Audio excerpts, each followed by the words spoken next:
বৈষম্য বিরোধী ছাত্র আন্দোলনের ডাকে সারা দেশে কমপ্লিট শাটডাউন কর্মসূচি ছিল 18 জুলাই। ওই দিন ঢাকা, চট্টগ্রাম সহ বিভিন্ন জেলায় চরম দমনপীড়ন চালায় পুলিশ। এই সময় সরাসরি গুলি চালিয়ে হত্যাও করা হয়। বৈষম্য বিরোধী ছাত্র আন্দোলনের সময় রাজধানীর যে কয়েকটি জায়গায় সবচেয়ে ভয়াবহ পরিস্থিতি তৈরি হয়, এর মধ্যে যাত্রাবাড়ি অন্যতম।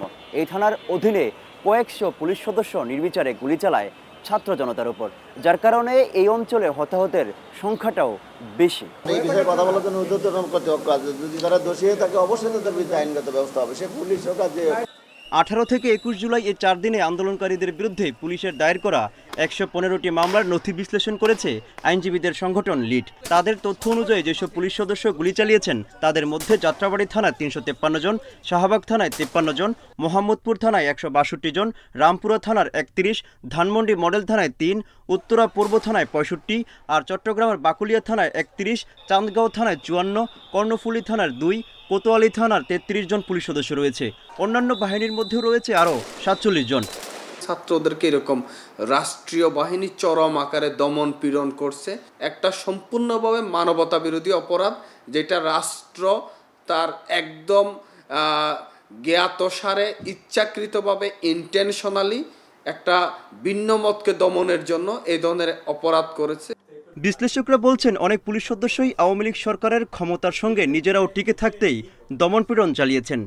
অনেক কর্মকর্তা দেখা গেছে ওরা মনে করেছে যে আমি যদি সার্ভাইভ করতে হয়, আমার যদি বাঁচতে হয়, তাহলে এই সরকারকে টিকে রাখতে হবে। এই যে মাথার মধ্যে এই জিনিসটা ঢোকাতে ওরা নিজেদের মতো করে টিকে থাকার জন্য এই কাজগুলো করেছে। পুলিশ কি কারণে মানুষকে মারবে, কাকে মারবে?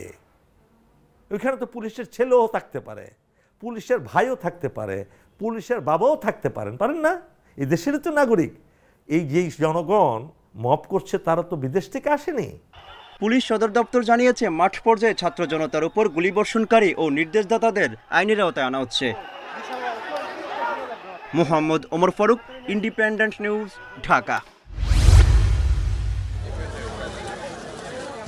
বকেয়া বেতন সহ নানা দাবিতে শ্রমিকদের আন্দোলনে আবারও অস্থির হয়ে উঠেছে তৈরি পোশাক খাত। প্রায় প্রতিদিনই বন্ধ হচ্ছে কোনো না কোনো কারখানা। সোমবারও গাজীপুরের চক্রবর্তী এলাকায় অন্তত 20টি কারখানা ছুটি ঘোষণা করা হয়। তারল্য সংকটের পাশাপাশি ব্যাংকগুলোতে বিদেশি ক্রেতাদের পরিশোধিত অর্থ আটকে থাকার অভিযোগ অনেক কারখানা মালিকের।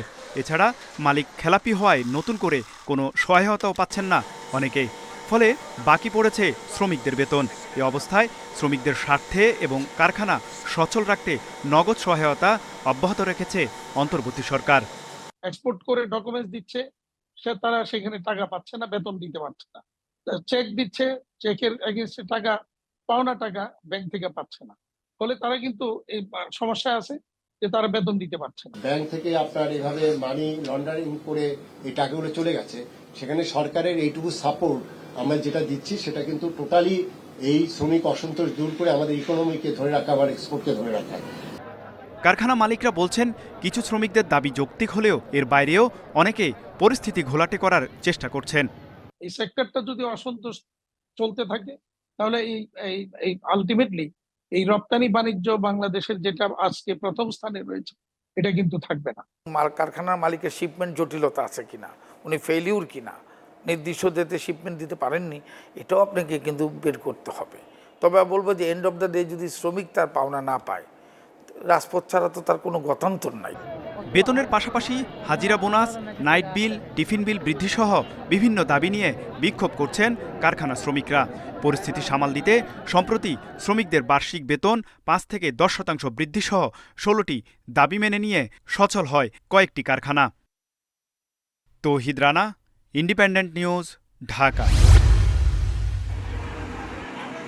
নৌপথে ভোলা বরিশাল যাতায়াতে 2006 সালে লক্ষ্মীপুরে মজু চৌধুরীর হাট লঞ্চঘাট চালু করা হয়।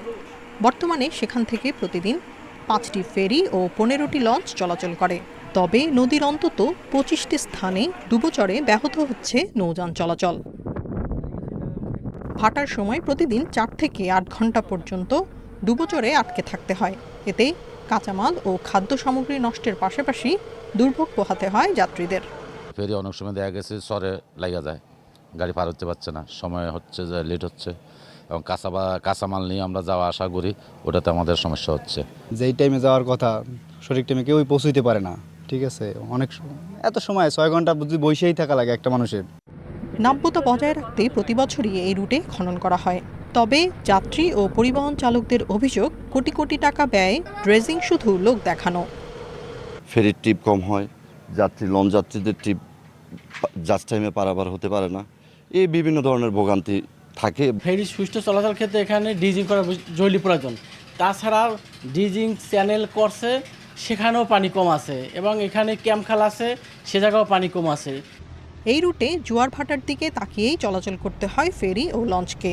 সঠিক ড্রেজিংয়ের মাধ্যমে নদীর নাব্যতা ধরে রাখার আশ্বাস দিয়েছে বিআইডব্লিউটিসি।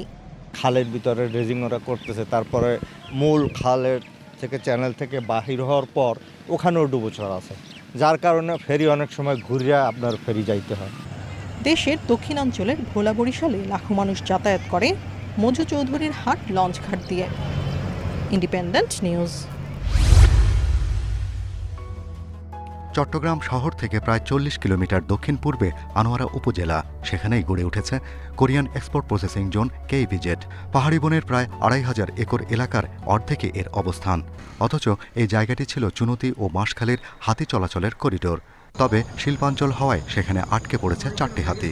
এতে গত কয়েক বছরে মানুষের সঙ্গে বেড়েছে দ্বন্দ্ব, ঝরেছে কিছু প্রাণও।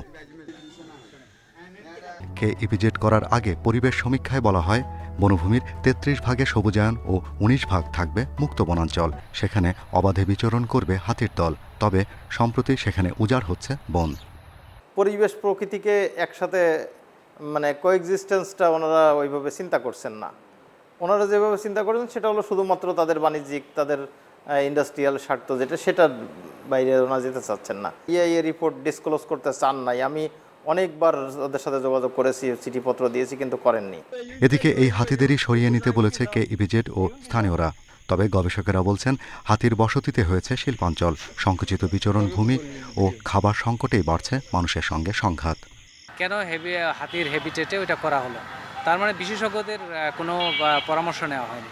সল্ট লিকিংয়ের জন্য আমরা যদি সল্টের আধার কতগুলো তৈরি করে দিতে পারি, পাশাপাশি ওরা যে ফুডগুলো খাওয়ার জন্য বিভিন্ন জায়গায় বিচরণ করার চেষ্টা করে, সেই খাবারগুলো যদি আমরা ওর মধ্যেই প্লান্টেশন করে তৈরি করে দেওয়ার চেষ্টা করি, এবং সেটা করা সম্ভব। ক্ষতিপূরণের সিস্টেম আছে, সেটাকে যদি তড়িৎ বেগে দেওয়া যায় তাহলে মানুষ অনেকটা প্রশমিত থাকবেন। তারা জানবেন যে হ্যাঁ, আমার সম্পদের ক্ষতি হলে এর জন্য আমার ভরপাই হবে, বা আমার এটা সরকার এটা ভরে দেবেন, এটা আমাকে পুষিয়ে দেবেন এটা। এদিকে কেইপিজেডের হাতির ভবিষ্যৎ নিয়ে 11 সদস্যের বিশেষজ্ঞ টিম করেছে সরকার। তাঁরা দিয়েছেন হাতি স্থানান্তর না করে খাবারের সংকট মিটিয়ে ক্যামেরা ও জিপিএস ট্র্যাকিংয়ে পর্যবেক্ষণের পরামর্শ। Shahriar Anirban, independent News, Dhaka. ব্রাহ্মণবাড়িয়ার দক্ষিণ মুরাইলের ওষুধ ব্যবসায়ী মোবারক হোসেন সামাজিক যোগাযোগ মাধ্যমে ছড়িয়ে পড়া একটি মামলার কপিতে বাদী হিসেবে এসেছে তার নাম। তবে এমন কোনো মামলাই হয়নি, ভুয়া কপি ছড়িয়ে দেওয়া হয়েছে সামাজিক যোগাযোগ মাধ্যমে। বিষয়টি নজরে এলে থানায় ডায়েরি করেন তিনি।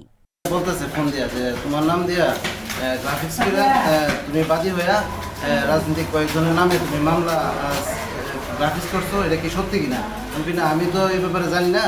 5 আগস্ট পরবর্তী পরিস্থিতিতে ব্রাহ্মণবাড়িয়ায় দেখা যাচ্ছে সামাজিক যোগাযোগ মাধ্যমে ভুয়া মামলার কপি ছড়ানোর প্রবণতা। আসামির তালিকায় নাম দেখিয়ে টাকা আদায়ের চেষ্টা করছে অসাধু চক্র। এই পরিস্থিতির মধ্যে বেড়েছে ঢালাও মামলার ঘটনা। রাজনৈতিক মামলায় আওয়ামী লীগ নেতাকর্মীদের পাশাপাশি আসামি করা হচ্ছে বিএনপি, জামাত সহ অন্যান্য সংগঠনের নেতাকর্মীদেরও। ধান্দাবাজ একটা চক্র সামাজিক যোগাযোগ মাধ্যমে বিভিন্ন মামলার কপি প্রচার করতেছে। তাদের বিরুদ্ধে আইনানুগ ব্যবস্থা নেওয়ার জন্য আমি ওনাদেরকে অনুরোধ করি।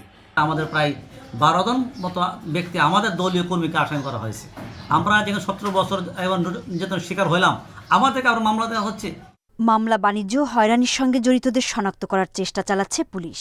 এরই মধ্যে সতর্ক করে দেওয়া হচ্ছে বিজ্ঞপ্তি।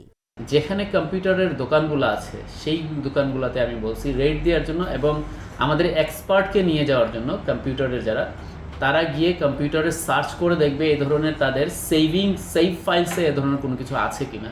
5 আগস্টের পর ব্রাহ্মণবাড়িয়ার বিভিন্ন থানায় রাজনৈতিক মামলা হয়েছে 29টি। এসব মামলার আসামি 1929 জন, গ্রেপ্তার করা হয়েছে 100 জনকে। Independent news.